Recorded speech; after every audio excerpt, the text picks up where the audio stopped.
Welcome to the Dialectic, a Fair Observer podcast by the Rajput and the Wasp. I'm Atul Singh, the founder, CEO and editor-in-chief of Fair Observer. I am the Rajput. And I'm Glenn Carle, and I am the Wasp. In our last episode, we made sense of the thorny issue of Taiwan. In this episode, we examine another important question. Is India becoming a great power? What does that imply? Well, Glenn, you have set up a fascinating question. Now, you have personal experience to speak about India. You have been a guest in India for a few weeks. We spent some time on the road. You've penned a wonderful piece about your experiences. I'm not going to give the listeners all away and start reading out from your piece. It's probably the best thing you've ever written. Yeah, but then I'm biased. Now tell us a bit about your brush with magic realism of the Indian variety during your trip. Well, that's pretty accurately put, I think. This would be not just the subject of a podcast by itself, but really yet another book that I should write. And will, the life road of life is littered with the books that I should have written and haven't. But this would be a really good one. Glenn, we'll have you back in the country and you will write the book. This time we'll take you to the mountains. This time we will not have any of the rest of the shenanigans. And we will hike and you'll have plenty of solitude in the Himalayas. Okay. Well, I cackle because for the listeners know nothing about what we're laughing about, but I have had a lifelong goal of hiking or trekking, as Indians would say, in the Himalayas, and this for a number of reasons. I'm a lifelong hiker. I'm an experienced hiker, not just walking in the woods or along mountain trails, but extensive hikes. I've hiked for weeks at a time in Alaska, parts of Alaska where literally no humans have ever lived. It's fascinating. Parts of Alaska that where the landscape doesn't even have any names because humans never, except for passing through, have been there. And I've hiked in New Zealand, I've hiked in Africa, I've hiked in Europe, I've hiked in America. And for up to 3 weeks at a time. So that was a goal to do in India, and I thought the clock is ticking. I'm getting older, and so if I don't do it, no, you're still young, Glenn. You're still young and good looking, as the Indians have told you repeatedly. Yes, that's correct. Yes. Well, I basically destroy all the mirrors in my home, or I turn them backwards so I can't see myself, and then I can convince myself I remain young. But in any event, that was the plan. And my Rajput friend Atul had arranged to have one to accompany me part of the way at least, and to have two of his former military colleagues serve as friends, guides, companions for a lengthy hike in the Himalayas. But I discovered that I think the multiverse, much discussed by physicists, in fact exists, and I had a proof firsthand as to why Indians have such a rich heritage and world-leading experts in mathematics, astrophysics, and and philosophy, because I was essentially kidnapped, hijacked is perhaps a better word, by several minders who were guardians and guards and assistants and so on, that I was provided by mysterious forces who never let me even get to the Himalayas. In 3 weeks plus, I never saw them except for the foothills, but I was taken, spirited away into multidimensional experiences all through India, meeting senior officials and powerful economic players and business figures and nondescript, illiterate peasants in the streets and everything between, in a series of events over which I had no control, that took me through ashrams with swamis and corridors of power all around the country. And it was one of the remarkable experiences I have ever had. And the Indians all seemed to have been deluded that I was a person of some consequence because they kept asking my opinion on things, and I would insist that I was no longer an authority, a government official, but they all attributed that to false modesty or to misplaced modesty, and seemed to take me seriously. I mean, you are, after all, a Boston Brahmin with 5 forefathers on the Mayflower. Indians take that sort of stuff very seriously. Your genealogy matters, your genes matter. That's right. That's right. If only the Americans were to take it so seriously, then perhaps I'd have a higher status here. Well, they will. In due course of time, we'll convert them.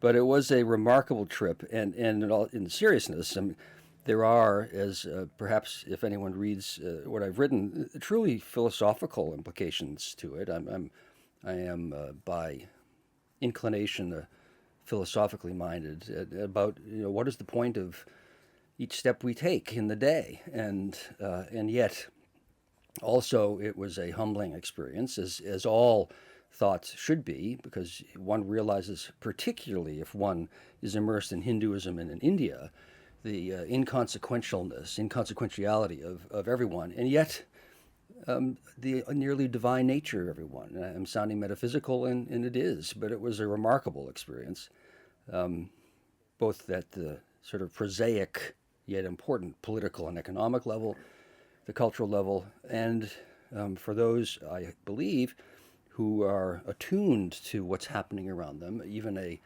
metaphysical journey. So it was quite a trip, and India makes a strong impression. Well, brilliant.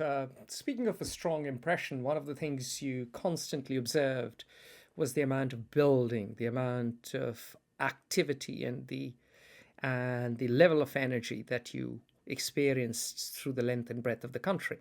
Now, for those of our listeners who don't know the figures pertaining to India's GDP is estimated to be $3.469 trillion in nominal terms this year, that is 2022. In PPP terms, which is purchasing power parity terms, it is already $11.665 trillion. Now, which puts it about, if I recall my figures, about 50% of the GNP of the United States, which remains the largest in the world. Yeah, about 50%. But remember that the per capita GDP is much lower because India has a large population, 1.3 billion people. So it's relatively still a poor country. And perhaps because it is such a poor country, it has a lot of catching up to do, which is why it can grow at a fast pace for a while, and it can sustain growth rates of a high level. Now, the International Monetary Fund has projected India to grow at 6.8% in the current fiscal year. Now, India's fiscal year begins on 1st of April and ends on 31st of March. And last year, India grew at 8.7%. And these figures come from the IMF's October 22 World Economic Outlook. Apart from such numbers, which really sometimes mean very little, what's important to understand is that India is expected to be the third largest construction market globally by 2022. The Indian logistics market will be $320 billion by 2025. And India is expected to, the infrastructure growth is expected to be 11.4%. The compound annual growth rate, CAGR, as it is often known, over the next 5 years. There'll be lots of spending on water supply, on transport, on urban infrastructure. So what this really means is India is building lots of ports, lots of highways, lots of laying down lots of rail, and frankly, the Indian economy is poised, as Glenn kept saying, for a multiplier effect. Glenn, you also talked about the military budget and technology, so I'll let you crack on. Oh, yes. Yeah, before we move to the military budget, to put in context, perhaps our listeners don't need it, but I think it might make it more alive to us than a sequence of Numbers, figures. yeah. Yeah. Everywhere one goes in India. Now, India is immense, and of course, I didn't go everywhere, and one trip does not an expert of me make. But I went over the western third, anyway, of the country from the foothills of the Himalayas. I did make it to those, down to the Indian Ocean and points between. Multiple cities. Everywhere one goes, one sees, has literally looming over you. That's literally true. Construction, highways, rise to the sky because they will be overpasses, and then they stop because they're in the process of being built. They stop midair, as it were, but you are underneath them as you drive along. Metros are being built. I didn't have the opportunity to take the metro since my minders had a car and a driver for me, and I was whisked all around like a VIP. But there are metros being built aggressively. The impression that this makes for an American who's lived my entire life post World War II as the cock of the walk. America is the number one, and of course we're richer and more developed and more advanced and have better roads and fancier cars than anybody and so on. A lot of this is looking backward, frankly, into perspective, and you get a sense of dynamism and energy happening not only in India, in many parts of the world that Americans are blind to. We're suffering a little bit from not just a little bit, from the same phenomenon that the British have suffered, which is to think that the sun will never set on the empire and America will always be account for 50% of the world's GNP. Neither statement, of course, is true, and you really do feel the dynamism of India. And now all of this occurs, of course, amidst the stunning squalor and poverty that you see also. I have seen worse, I think, or at least as bad, in Indonesia. But the sense that the country is bursting with development is powerful. And that then leads to the immediate question that I had and other people who were not Indian, but with whom I spoke in India also thought, which is the ways to, at least for a Westerner, the ways to economic development are pretty clear. And all of these things happening now are in real time, very recent. And that begs the question is, well, what the heck has India been doing for 60 years since independence? And the answer is clear. And I'm not a shill for the Modi government at all, but to unfetter the potential and the potential brilliance and dynamism of the Indian population in this case is just the obvious thing to do. And that has happened only in the last, you could argue 20 years, but it seems to me last decade at most. And it is stunning to see. And then, so the growth rates, as I understand it, India's growth rate has been roughly equal to, but ascending towards parity with and then exceeding that of China. And we all know that China has been the superstar of the last 30 years. And India has demographic and various social, political factors that are more conducive to sustained growth and innovation, frankly, than what the Chinese are doing to themselves now. So the impression, but not just the impression, the evidence that one sees everywhere and feels in India answers to me the question pretty clearly: is India becoming a great power? And the answer is yes. Brilliant.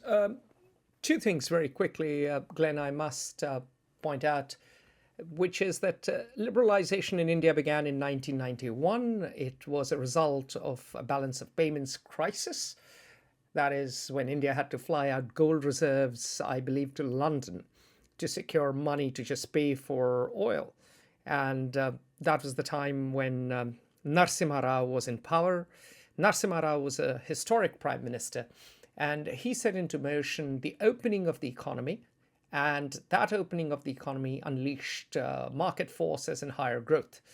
Before that, India had followed the license permit quota Raj, in other words, an indigenous form of socialism in which only the Indian administrative service officers and a few politicians at top benefited. They had Swiss bank accounts. If they were honest, they had a lot of deference. In fact, they were like feudal lords who presided over the economy. And the top politicians and their apparatchiks, the Indian administrative officers, administrative service officers, and of course their underlings kept India in a Hindu rate of growth, painfully slow rate of growth, which you'll remember is something many of the business people in Gujarat, in Ahmedabad, spoke about. One of them actually spoke about 27 inspectors coming to his factory and each one of them collecting their own respective bribe. So in India, doing anything was impossible pretty much till 1991. And in 1991, that crisis saw a loosening of the dead hand of the state, a mitigation of red tape. And then the second reforming government was under the Bharatiya Janata Party, Atal Bihari Vajpayee, who began a program of infrastructure development. It was the Golden Quadrilateral, linking at least the top 4 cities through highways. And his time also saw much reform, and it led to higher economic growth. However, once that government lost office or lost power in 2004, a socialist government took charge in 2014.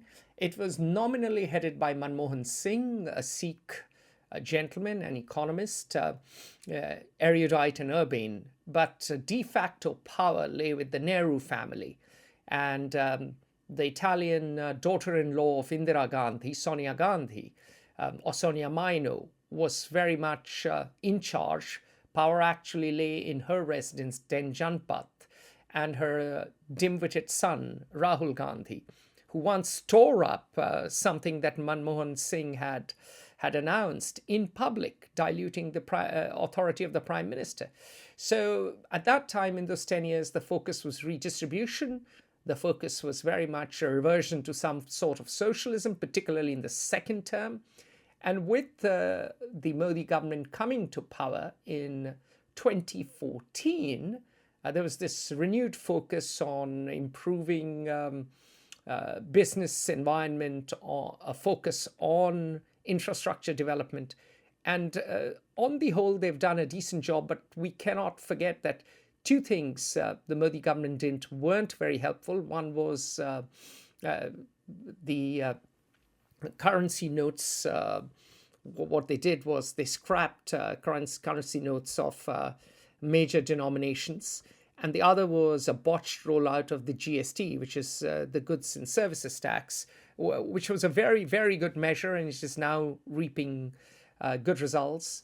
But the rollout could have been better. But on the whole, other than that, they've been more market friendly than others. And certainly, this is the key thing. I mean, one can argue that, I'm not implying that I disagree. I agree with you about the currency notes and the GST errors, but in the larger scheme, and painful they would be for policymakers and for Indian citizens, and are heatedly disputed and all this sort of thing, all of which is completely legitimate.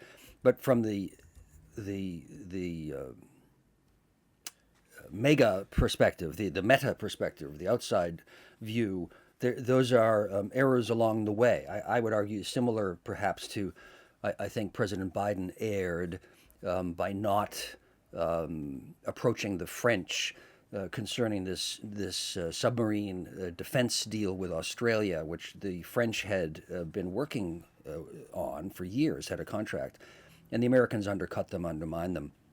That was an unnecessary own goal.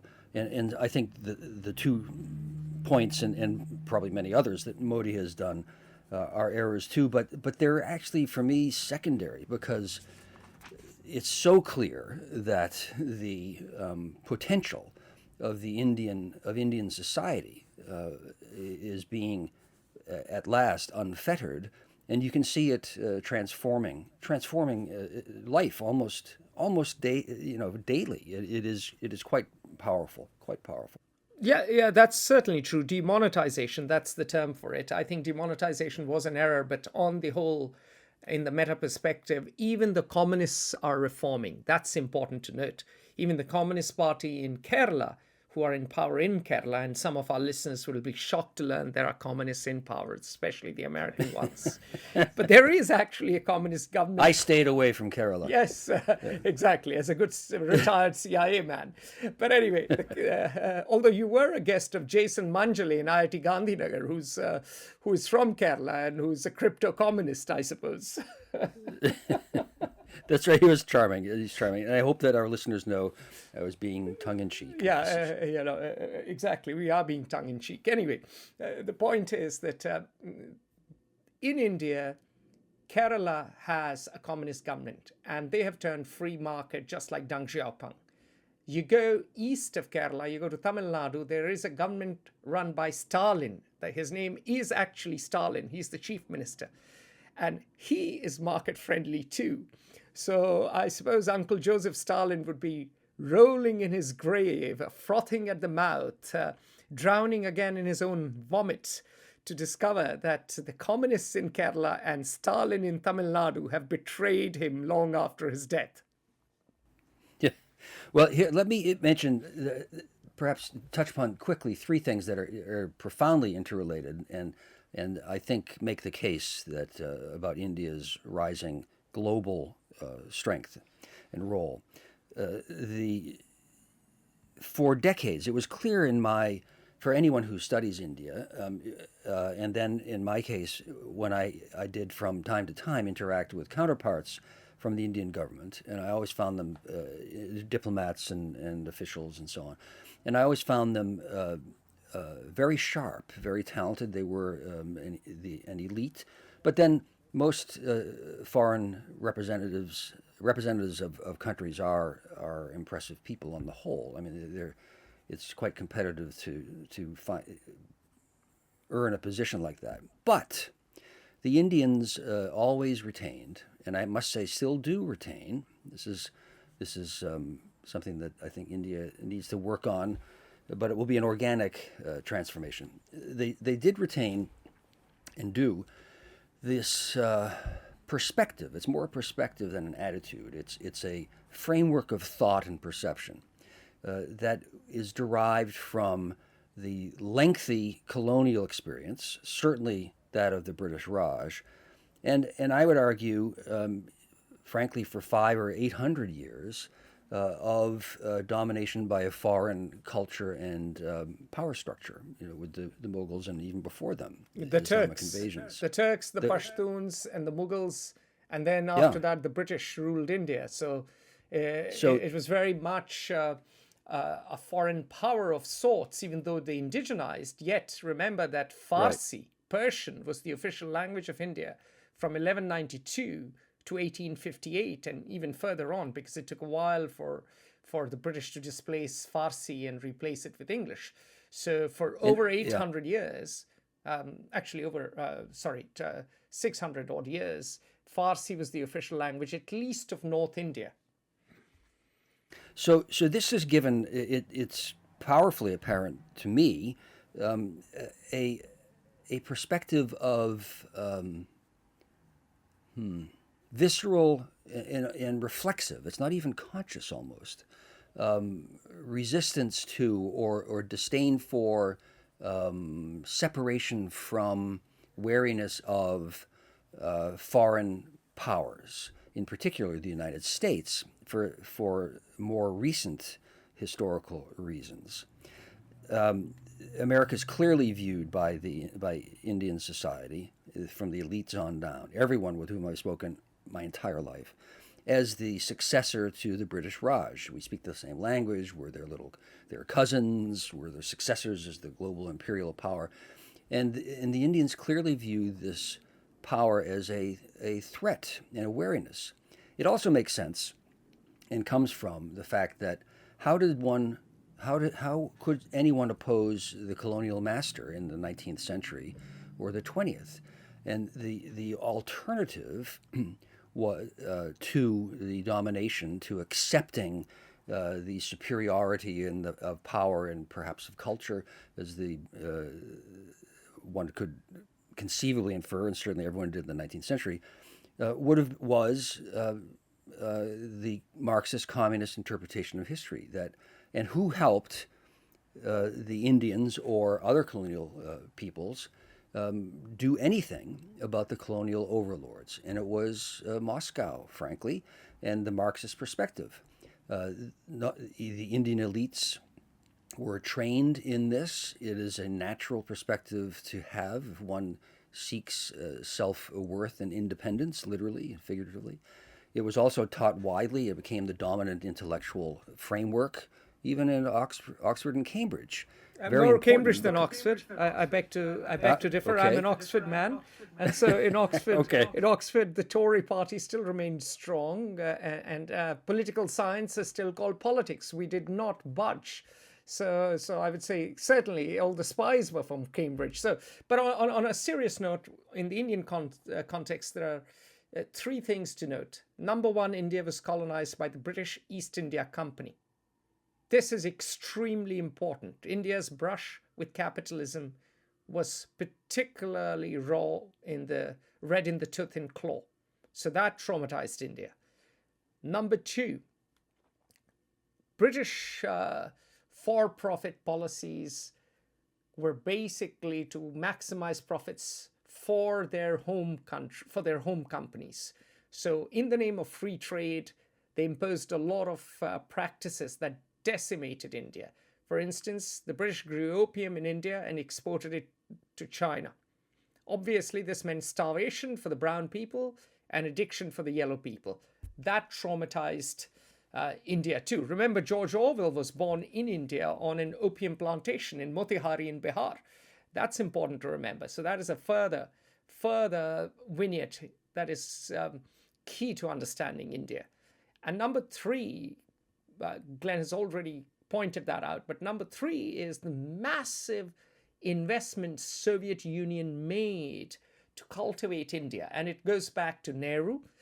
Glenn believes that, of course. Absolutely. Glenn believes that in his historic trip in the 20s to Moscow and the Soviet Union, Jawaharlal Nehru was, if not literally, but certainly metaphorically seduced, if not by Soviet agents, but then certainly by the Soviet idea. They were taken to these model factories. They were shown by the idea. There's no question. Exactly. And by direct targeting, shaping, manipulation, possibly recruitment. I don't know firsthand, but I do know how the Soviets worked. Yeah, and Indira was targeted even more assiduously during her visit in 1953. And generations of Indians came through that process of being fed this Soviet view of the world, which had an element of truth, that the dominant Anglo-Saxon powers were imperial, that companies had exploited the third world, that the system was not necessarily fair.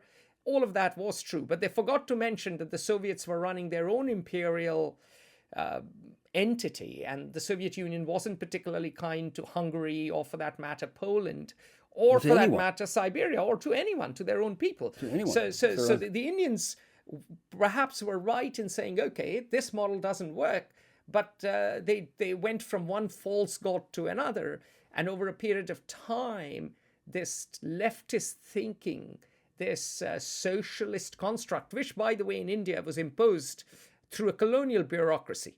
They brought in the 5-year plans, which they copied from the Soviet Union, but instead of, let's say, engineers implementing it, Indian administrative service officers who generally went to St. Stephen's College, which in those days was the anglicized elite of India that drank their scotch in the Gymkhana Club, later the India International Center, never spoke to their servants except to say, polish my shoes a little better and clean the tabletops a little faster.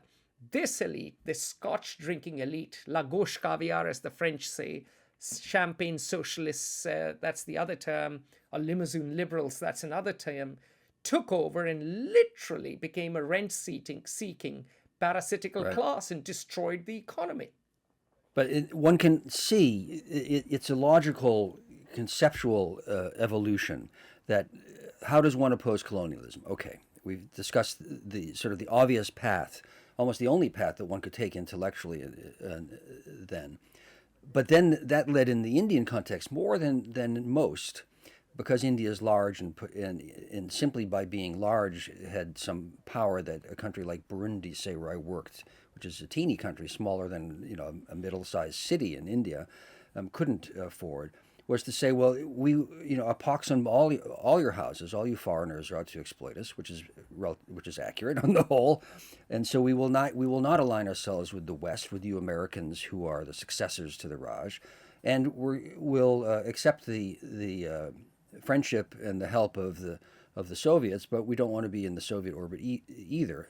Ergo, we'll have the non-aligned movement, and that makes sense. But it's now 2022, almost 2023, and India is no longer a newly independent state, and is no longer unable to feed itself, near starvation, and beholden to external powers. And so this attitude, which it's more than vestigial, it still remains, it is now dying. And so what's happening as India increases in strength economically, then therefore politically, India is coming already to play a global role, which it had formally and still claims to largely repudiate or not to accept. And this is happening in the arms industry, indigenously and internationally, in economic fora, in political fora. India is becoming no longer the most powerful third way, but is progressively engaging. And I think this is overwhelmingly a positive development for India and for the world, is becoming truly an active global power. Its size will guarantee that it is not a second to anyone. And we can see this happening, and we can talk. We should about the arms industry changes, and then the diplomatic and military implications internationally of that. Brilliant. So before we do that, very quickly, to give three specific examples how India is now a major global power. Well, the first example is really technology. India is back office when it comes to services to many of the top technological firms in the world. Bangalore is known as India's Silicon Valley. There are all sorts of companies from Goldman Sachs to all the outsourcing stuff. Google is there. And it's not just Bangalore now, it's Hyderabad and Chennai as well. McKinsey, all their presentations are made in India. The Economist Intelligence Unit has a huge office in Gurgaon. So what is happening, just as China became the workshop of the world, India is now in many ways the back office of the world. So technologically, India has become a software power. It is still at the lower end, but bit by bit, it'll move up the ladder as skills improve. The second important thing to note as a specific example is the pharmaceutical industry. This is where India has made gargantuan leaps. India has supplied vaccines to much of the world in the COVID pandemic, including Afghanistan, where it also sent 50,000 tons of wheat. But that's an aside. We are talking about pharma here. India provides generic drugs to much of Africa. Lots of people fly into India from the Middle East, from Africa, from other parts of Asia for medical treatment. Actually, a lot of Americans are coming to America too for medical treatment. So when it comes to medicine as a whole, and the pharmaceutical sector in particular, India is in some ways the pharmacy of the world. And third, of course, defense, where India just had a defense expo in Gujarat. India has increased its military budget. India has capability to make missiles. India is making drones, and India is fast trying to indigenize production in lots of other spheres.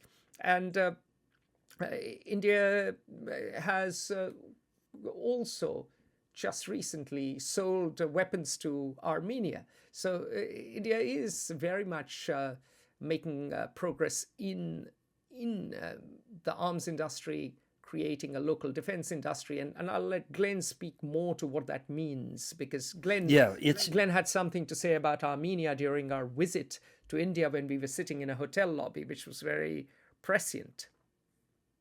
Well, it was the arms issue. Is a nascent change, but it's an indicator of what is happening and what's certainly going to be the case quickly. And quickly, in this context, means within by the end of the decade. Between now and 2030, this evolution will occur in a way that will be, I think, clearly noticeable at the international level. At present, India is not a particular player in the international arms market and is not much of an indigenous producer of arms. But that is changing. I think 5 years or 10 years ago, 98%, I think, something like that, of India's arms were all provided by foreign powers. And that was the Soviet Union, Russia, and then the United States, France, and the UK, largely. Today, that figure, I think, is 68% already, which means that in a decade, India has developed the capability of producing about a third of its own arms needs. That will continue to grow quickly. Perhaps even more significant, or at least the foreign component of the significant development, is that in the last 2 months, I think it is, maybe 3 now, India signed an arms contract with Armenia. Now, Armenia is not a global power. The amount was $250 million, that India will provide $250 million of various kinds of weapons to Armenia. But this is a very significant development and has not received much attention internationally. What does that signify? One, it's an initial $250 million with follow-on contracts I believe, for another $250 million coming. So we're talking probably $500 million to a small country. But here, India is now becoming a player in the international arms market, which implies also that they can provide their own weapons. Now, this is not low-end weapons. This is not just building the successor to the AK-47 assault rifle. It's providing missiles and vehicles, and it is progressively becoming a cutting-edge, leading technology producer of armaments, as is Turkey, as we've seen in Ukraine. This will continue. Just to be specific here, India is providing its indigenous Pinaka multi-barrel rocket launchers. It's also going to give anti-tank rockets, as well as a range of ammunition. So you're right, it's much more than just AK-47 or AK-56 or whatever refurbished AK rifles. Right. And the officials with whom I spoke, or who spoke to me more accurately during my trip, were clear. And these are people who are involved in making this happen in the Indian government and economy. Stated from every person at every level, from every part of the government and economic structure I spoke with, said that the clear and objective of India is to become largely self-sufficient for its own arms needs, and therefore, at the same time, a global exporter. Now, that's economically important, militarily important, but it is also geostrategically important. Because here, why did India sign a deal with Armenia, of all things? Why not with Burundi, which I keep mentioning because it's dear to my heart, having lived and worked there? Because Armenia doesn't step on the toes immediately of the great arms powers and global powers, the United States or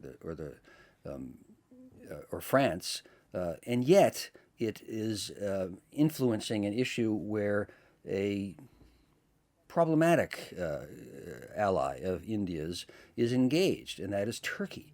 So it is injecting itself, India, into a strategic issue significant for regional powers and even global powers, since it's on sort of the fracture line between the former Soviet Union, Turkey's Ottoman aspirations, and the West. And India has not played this kind of role since 1947. And now it is, as it grows in power, and almost despite itself, but in this instance quite consciously, asserts an international role as a growing great power. That is a very astute observation, Glenn.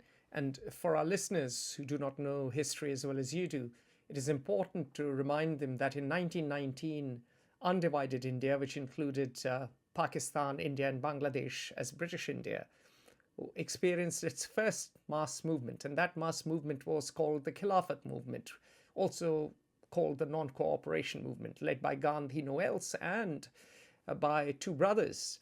And the whole point of this movement was to restore the Khalifa, which is the Caliph, who was the Ottoman Sultan or Sultan, to his throne in Turkey. Now, of course, Mustafa Kemal Pasha, Kemal Ataturk's revolution, put an end to that.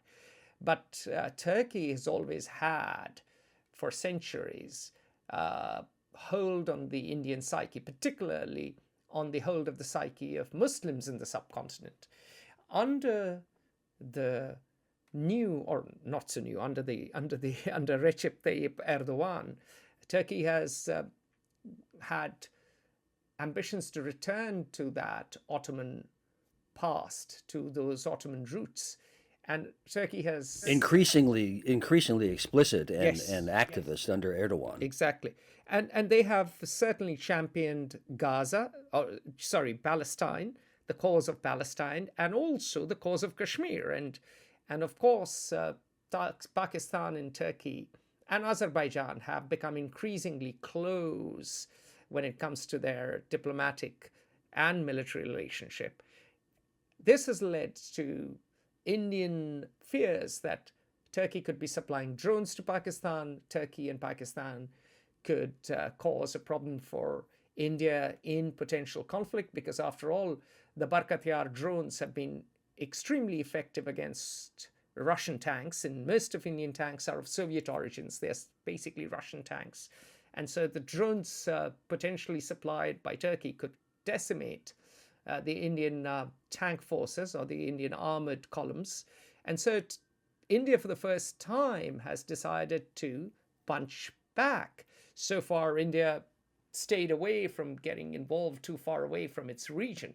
Now, for the first time, India has decided, okay, we'll go on the front foot. We will back Armenia, and we will back Armenia against a country that pretends to lead the global ummah meaning the global community of Muslims, at least the Sunni Muslims. A single ruler for all of the Islamic world. Yes, yes. From Bali to the Atlantic coast of Morocco. Brilliant, yes. And so now you suddenly have a move on the chessboard by India, which is geostrategic, geopolitical, and frankly, a bit disorienting for Turkey and Azerbaijan, because Armenia, which has its backs to the wall, particularly with Russia not doing well, doesn't really have any backer right now. I'm told there was a tacit deal between Turkey and Russia, between Putin and Erdogan, between the great President Vladimir Putin and the great Sultan, the great Tsar Vladimir Putin and the great Sultan Recep Tayyip Erdogan, that Armenia would be sacrificed on the altar for Black Sea access to the Russian fleet. Yeah, yeah. This is a consequential, even potentially historic, I would say, moment or shift. Since 1947, India has dealt with issues on its borders as it has deemed necessary, which largely means Pakistan, sometimes China, and Sri Lanka, I suppose, with instability there. But that's largely it. And otherwise, it said everyone should leave everybody alone, and we are going to collectivize our agriculture and have quarter tone music, just go our own way. That's not the case now, and India is quickly assuming a function, a role, I guess, of international player, and will see this also, or are seeing this also, in the sector that people are more familiar with, where India has growing power and leadership, and that is the in the cyber technological world. India is defining its own. Here are the terms I'm not an expert on. The parameters of how the internet will be regulated, both as to technical norms and the parameters that one must follow to have access to nations' internet markets. I suppose I'll call it in awkward terms. Up until now, that it has been default the United States largely, and progressively China in its own domain. But we're seeing in the last couple of years an increasingly assertive India, which says we will define our own system. You may buy into it if you wish, and align with us. But we are going our own way. And India is such a large player, both with technical skill and market share, that it is becoming at least an influencer on the global norms for cyber technology and structures, if not, as the officials I spoke with told me, they seek to become the dominant shaper of the future of the internet. Well, there's certainly a desire to move in those technological realms. Of course, India has major challenges ahead, but India is trying to have, for instance, a new form of digital stack, a new form of digital infrastructure. That is, the RuPay system has come, which will undercut Visa and MasterCard. India has also developed direct benefits now to the unbanked. India's got a digital ID system called Aadhaar, which actually began, to be fair, under the previous government. But this government has used it very well for delivery of benefits, and it has largely, wouldn't say completely, but largely stopped a lot of leakage of delivery of services and benefits. So India is going through profound change. Now, obviously, there are lots of reforms. The Indian bureaucracy is still largely inept, still quite corrupt. The Indian judiciary is basically largely a lucky, it's largely full of members of the lucky sperm club. You do not have appointment by elected representatives. It's just a collegium. Judges appoint fellow judges, and they tend to appoint their nephews, children, or cousins to top jobs. So there are lots of problems. But these, if we take the meta perspective, are teething troubles, and reforms will gradually follow as India's economy grows and as the Indian citizen becomes more aware and more demanding. The key thing to note, as Glenn and I constantly discuss, is that how India now is involved in the Quad. India is now talking about the Indo-Pacific. India is looking at the Blue Water Navy, India is looking at aircraft carriers and nuclear-powered submarines, and more of them. So what we are seeing is a slow but steady shift from the non-aligned status to great power involvement, and a willingness to stand up to its eastern neighbor, the big giant, the Middle Kingdom, China, led by, of course, another emperor, Xi Jinping. Yeah, I don't want to. I'm glad you mentioned the Quad, because it's a good way for me to touch upon the strategic perspective or framework that all of the Indian counterparts, interlocutors with whom I interacted, had, and I do not want to sound a pure cheerleader for India and all things Indian. Like everywhere else, there are a lot of completely nonsensical convictions and residual beliefs and misconceptions and preconceptions and so on, and policies. I find that the perspective of the officials that I dealt with, or even if not officials, the influential individuals, if you're working in the private sector, lags, and this is a natural phenomenon, I think, lags behind the reality, meaning that there is a reflexive wariness of, if not even hostility to, the United States and the West, therefore, that by definition it's exploitative, can't be trusted, it's hostile to India. I would argue, I didn't work directly on Indian affairs, but my life has been international relations, and so therefore the U.S. position towards India as it was relevant to a host of issues would come up in my work, that those perspectives that I just iterated are, if they ever were true, are not. But they continue to be shared, believed by many Indians. So what we see is a 20-year slow, halting, really slow, evolution of India to international engagement through, on a strategic level, through bodies like the Quad, which most of you will know is a defense-related strategic level discussion group at this point between India, Japan, Australia, and the United States. Now, what's the point of the Quad? It's stated that it is just to coordinate, the only concrete measures are to coordinate pharmaceutical regulations and distribution and so on. But everyone knows that this is simply not true. Everyone knows it, except perhaps the Indian public, that it is really a nascent strategic body explicitly created to counter the rise and the aggressiveness of China. India is now regularly talking about Indo-Pacific security. This is a phrase first coined really by Japanese Prime Minister Shinzo Abe, and I think it's a wise one because it does embrace everything from Pakistan to Hawaii as a strategic theater.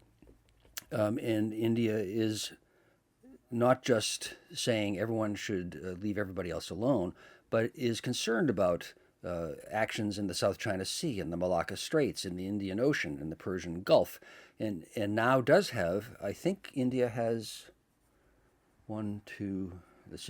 there's the United States, China, Japan. India might have the fourth largest military budget in the world. If not, it's in the top half dozen, and growing. And by Blue Water Navy that Atul alluded to, it's not just a navy capable of coastal defense, but of projecting power anywhere in the world. And since 1945, or maybe since 1950, there has really only been one country in the world with a blue water navy, and that is the United States. But that's not true. Quickly, that's becoming no longer true. China actually has the largest navy in the world now, and in many ways the most modern one, because their ships are being built much more quickly and much more rapidly, at greater numbers, than the United States. But India, too, is engaged in a program of power projection capabilities so that it can take part in maneuvers off the coast of Japan or in Hawaii and defend its interests, which largely align, and I'll wrap this up, make the point coherent here, largely align really clearly with those of the United States. India does agree with the freedom of navigation principle. It doesn't accept that the South China Sea or that the Pacific out to Guam become a Chinese lake, nor the Indian Ocean becoming one. And that's just one example of strategic issues where India aligns with what's traditionally been called the West. But India's attitude is that, oh, no, we don't. It still lags the reality of the evolving policy. And so I think, I hope, and it's necessary, that India more openly frankly, embrace its role as a defender of Western norms, which are Indian norms. But so far it has not. Well, that perhaps may be changing. We met a number of people in India. We met a remarkable naval chief, a retired naval chief called Admiral Vijay Shekhawat, who shares the same interests in books as Glenn. You can speak a little more about that in a second, Glenn. But the important thing is that when we spoke to the Admiral and when we spoke to the US Defense Attaché in India, Admiral Mike Baker, another very impressive chap, there was a lot of convergence in the thinking of the two admirals. So yes, there are teething troubles, but I think there is an alignment in principles and there is something substantive to build upon. Well, I think it is happening. I guess we always look backwards rather than forwards, or at least our attitudes lag the present in most instances. I think that's part of human nature, really. I guess, except for visionaries are the ones who change our frameworks, and they are quite rare. But it is happening. I did hear an example of how the attitudes don't correspond with the reality. Any number of my Indian discussion mates during my trip did what I've heard for decades from Indians, which is, oh, you Americans, you're exploitative. You're taking, we need to have our own arms industry, and you guys just want to have us buy American goods and so on. I'm simplifying, but that's roughly it. To which Admiral Baker, the American, replied in a quite understated way. He said, well, it's probably relevant that people understand or become aware of the fact that 34% of the United States is not hostile to this process. 34% of India's arm, no. 34% of all C-130 aircraft, I think it was, which is an American plane, are manufactured in India. And there are other items too. The point being he was making is that there is deep involvement already, consequential and substantive, that the Indian conventional view is not aware of. So there isn't hostility. There is already integration occurring. There is not opposition by the U.S. Only what lags is the sort of reflexive view among the Indian elites that I saw that this was not happening and was unwise because America would be exploitative, whereas the Indians are building a third of America's transport aircraft. I think, you probably want to refer a bit to Admiral Vijay Shekhawat as well when he talked about the great strategic challenges. And he spoke about a need for better cooperation, better engagement, especially when it came to the challenge from China. Yeah, I think it's coming. I think Indians will find progressively that what everyone in India seems to be convinced that America has this love affair with Pakistan, which is a mystery to the Indians. And that was always the case while I was working too. And well, to be fair, Glenn, you did have a love affair with the Pakistanis. Of course, we had a love affair with the Soviets, and you sent the 7th Fleet in the 1971 war, despite the blood telegrams sent by your own diplomat, to support a military dictatorship against in a democratic India. Well, see, this is fascinating, and I think an important point. The American view of what the aircraft carrier was doing, I think, was different. Rather than to support Pakistan, it was to avoid an expansion of the clash to include perhaps the invasion of and destruction of Pakistan, but not to oppose India's, frankly, resolving the issue of Bangladesh and of the crisis in Kashmir at the moment.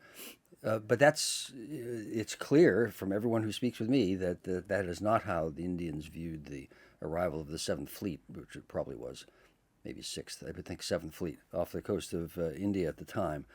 But also, it's not a love affair. I don't think you'll find any American who says it's a love affair with Pakistan, but rather we have been stuck with what we view as a necessary partner meaning Pakistan, for a number of reasons which transcend anything which happens from the American perspective on the Indian subcontinent or Indo-Pakistani relations. And that's the great clash of the Cold War with the Soviet Union. And two, that was one, and two, the concern, even the fear, that Pakistan implode or explode and become a radically aggressive, uncontrollable Islamic wild card, and so an obstreperous, difficult Pakistan, certainly from an Indian perspective, but one which isn't exporting nuclear weapons or blatantly supporting at a massive level jihadists, is preferable to that, and that's been the American objective, not a love affair with Pakistan. We've been sort of stuck. You're stuck. You're stuck with a mistress who has given you syphilis and gonorrhea and HIV, all three. Well, okay. I don't know. I'll let the Indian of the two of us say that, and I'll say that Yes, a difficult friend, but one we try to have as a friend. Well, exactly. So very quickly, Glenn didn't mention it, but Glenn and Admiral Shekhawat both love Joseph Conrad, amongst other things. And of course, the Admiral also loves Chekhov, and he's reading Marshal Zhukov's memoirs in Russian, because, of course, he trained as a submarinist, as a submariner, if that's the accurate term, in Russia. And Submariner, I think I think that's the American pronunciation. Okay, mariner. Mariner. Okay, submariner. I stand corrected. I'll have to look that up as to how the English call it. But he sailed submarines, or rather brought submarines from Vladivostok all the way to India. And we'll be speaking to him later. But the more important thing here is that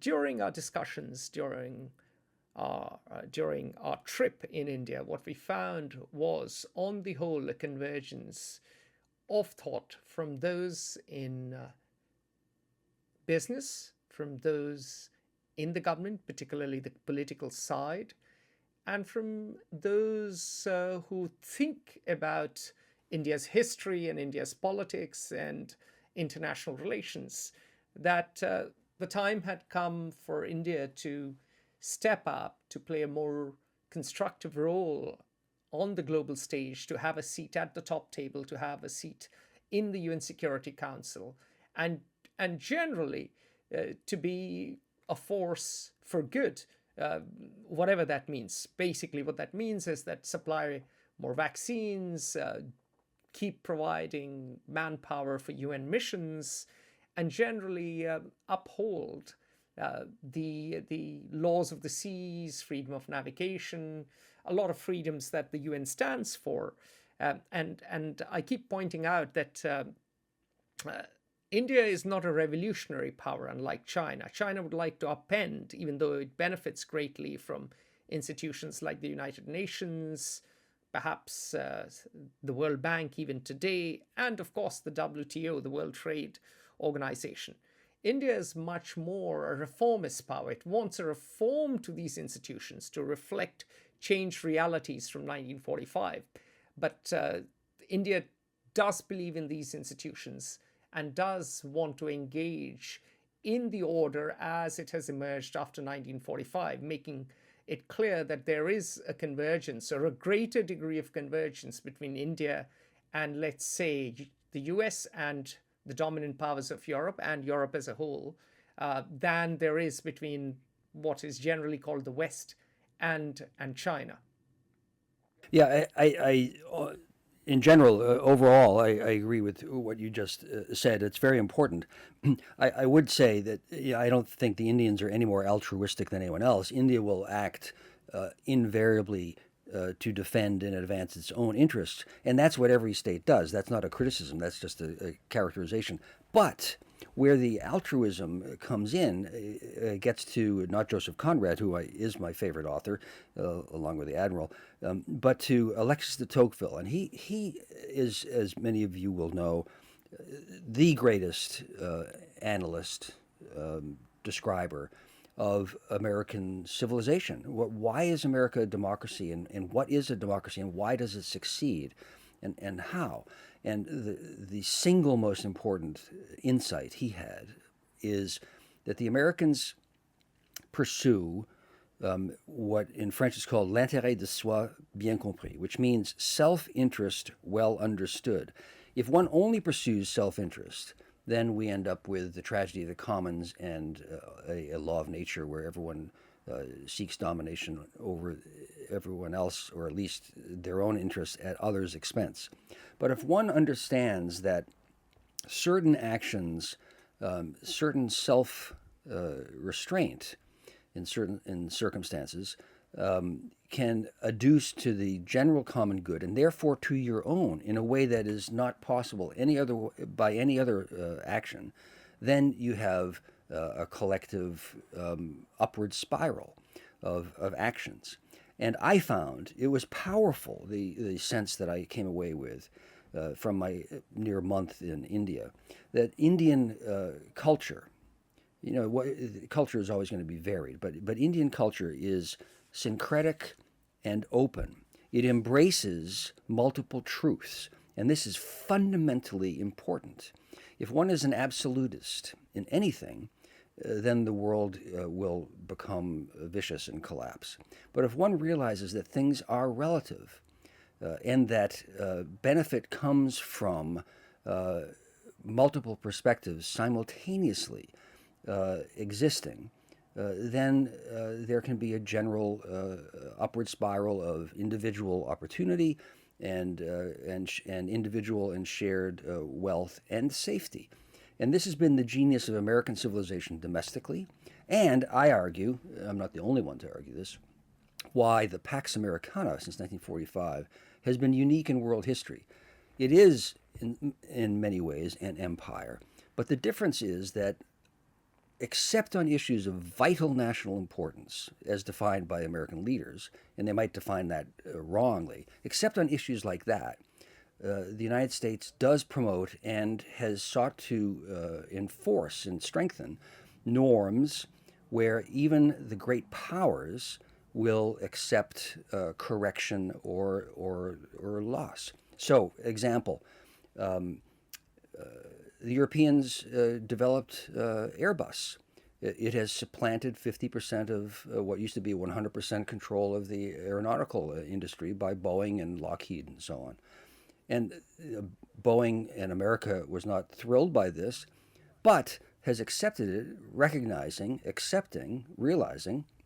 that it adduces to the general welfare of everyone. Everyone is richer, freer, safer than by imposing what the British did to India. That's the difference. Self-interest well understood.